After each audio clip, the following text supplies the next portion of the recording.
Almost 70 by Sunday. Did you hear that, Nick? I heard it. We're going to be That's, basking two thumbs in the up sun, right there. sunbathing. No.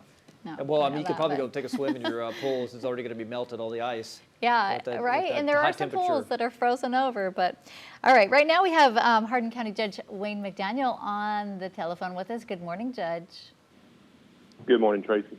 All right, we just talked with Jefferson County Judge Jeff Brannick a moment ago, and he was telling us some of his main concerns. What are, I'm sure a lot of them the same, but what are the biggest concerns right now, and what are you seeing there in your county? Well, I just watched the last bit of snowfall come through here in Lumberton, and sure doesn't look like Southeast Texas out there this morning.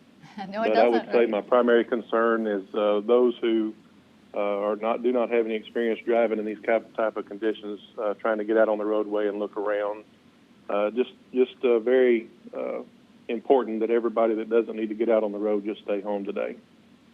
That is true. Good morning, Judge. Talk about the game Morning, plan. Nick. You know, this is obviously we've experienced something we haven't seen in a long time. What is the game plan for overnight, especially with these record lows we haven't seen in almost 100 years? Well, since we didn't get the amount of freezing rain that we were thinking we might get, hopefully the power stays on and everybody can just hunker down at home and stay warm. If that doesn't happen, if we lose power, there are plans in place. We've worked with Red Cross and some of our other partners to have some locations to open up in an emergency situation if need be. Have you gotten any emergency calls into the county so far? And if so, what were those? I'm not aware of any. I know we've had a few calls of some vehicles that slid off the roadway and what have you without any injuries or any major damage. I'm not aware of any major crashes or any other major incidents at this time.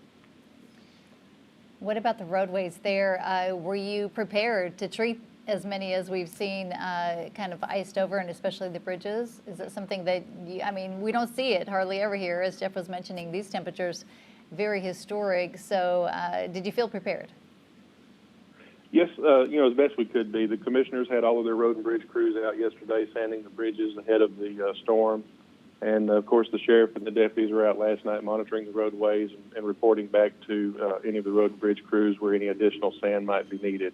But, of course, now all of the roads are covered with ice and snow, and there's not the ability to sand all of the roadways. And of course, the roads less traveled are the most slick right now.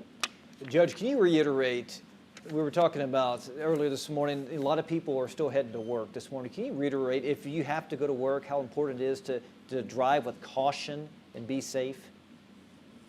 Yes, sir. I would say go at least half the speed limit and leave at least twice as early as you normally would, maybe even more. I know that you guys, law enforcement, fire, EMS, healthcare workers, there's some that can't stay home. They've got to go to work. And so just drive extremely slow, put the cell phone down, and keep an eye on the roadway. As you come down those overpasses, if you go over an overpass, you got to watch on the other side. Somebody may have lost control, and that actually happened to me back in the late 80s when I worked in Beaumont, nearly broadsided a vehicle that was sideways in the road on the other side of tram. So those are the type of obstacles you got to look for in this type of weather.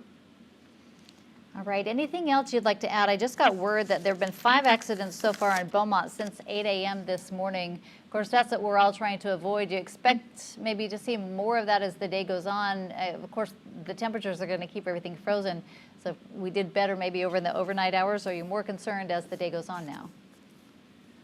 Well, normally by late morning, early afternoon, this is gone. And Right. this time, that's not the way it's going to happen. This is going to last at least a couple of days. So that's why we started warning everybody a few days ago to go ahead and get your supplies and just plan on staying home, and I hope that everybody can do that. Well, Judge, we appreciate you joining us this morning. Please stay warm and be careful out there, and we'll definitely talk to you soon here. Same to y'all. Y'all stay safe and warm. Thank you. Stay with 12 News. We'll be back with another update. It's now